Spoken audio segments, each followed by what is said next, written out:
Hi, I'm Dan, the Philosophy Man, and this is the Philosophical Rant this week, November 25th, 2009. The topic is weird. To start with, I should put out my kind of disclaimer. I've been accused of being weird my entire life. I often find it odd that I'm called weird because my own identification of myself is that I'm normal. I'm not really that weird, so I find it odd that I'm called weird often. As a child, I thought it was a terrible thing to be accused of being weird. Um, I think particularly because the consequence was that you were ostracized and you were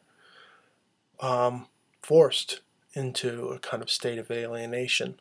But as I grow older, I've come to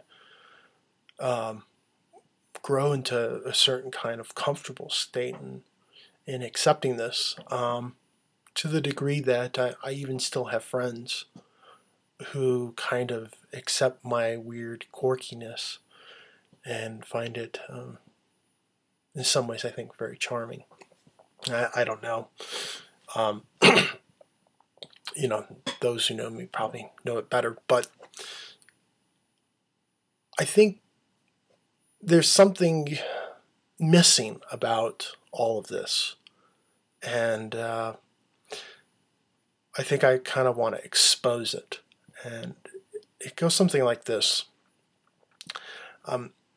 Every person you meet falls into some kind of category, and it's either some kind of stereotype or some kind of archetype, and we're really terribly hardwired for familiarity.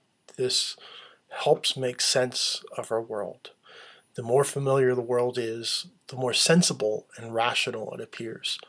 And I think, in some sense, when you call somebody weird, you're saying something that's terribly implicit, and it's being said in several different ways. One way it's being said is that you're not human because you're not familiar, that you're not rational. And human beings have this kind of ingredient, this necessary ingredient in their humanity, that they're rational.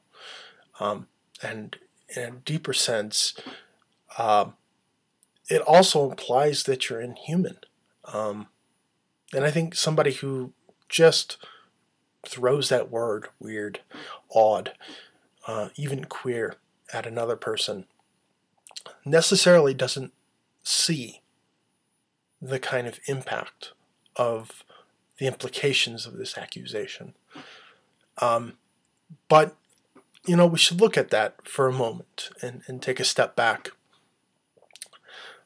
There's always this game in the circus that I always found very fascinating, and it was to take a small ball and throw it into some kind of cup. And there were several cups. There were cups everywhere. Some cups had 20 points, some cups had 100 points, cups had 5 points or 0 points. But the irony was that the ball always fell into some kind of cup, and some of those cups had a reward and some of them didn't. And the irony is that every person you meet falls into some kind of category.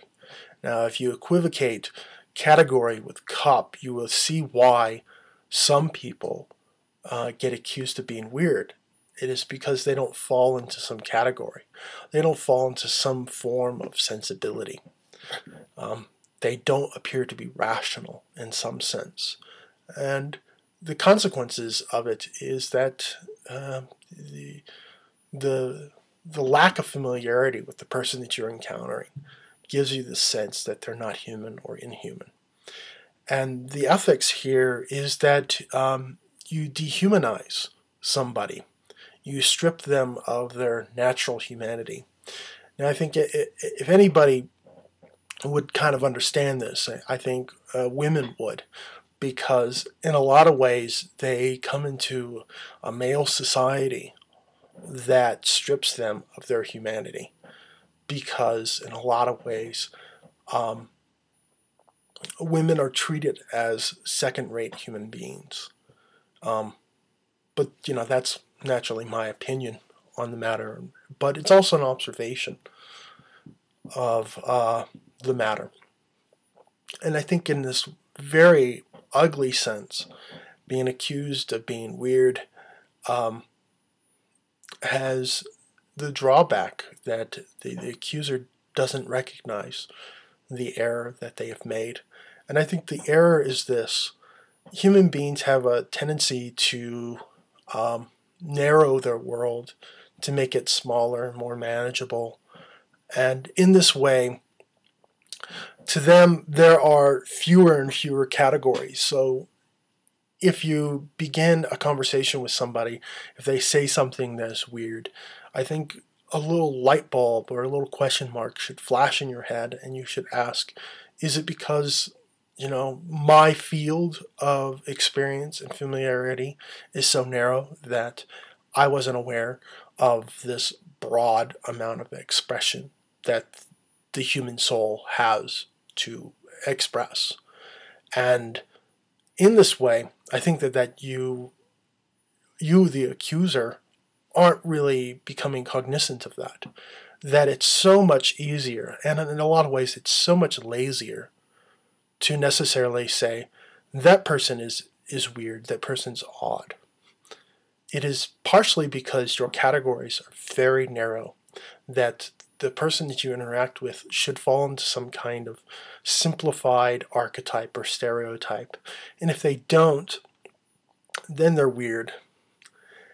And that's necessarily because you're lazy and you haven't learned to broaden your sense and sensibility of what's rational. And in this way, I think my accusation is that I always find the person who accuses me of being weird to be weird themselves, because they don't really have this enriched sense and sensibility of the human expression. And I think that's what's really missing, is this kind of monotype expression of our archetypes, that you're either male or female, you're either aggressive or passive, you're either introvert or extrovert, you're either or, and if you don't fall into one or the other category, you're weird. And I think that that's kind of the comedy of it all to me, that I've heard this accusation not just a dozen times, but thousands of times. And it's become terribly consistent that this is the accusation that I'm accused of. And I've kind of grown a thick skin about it, and I also feel kind of amused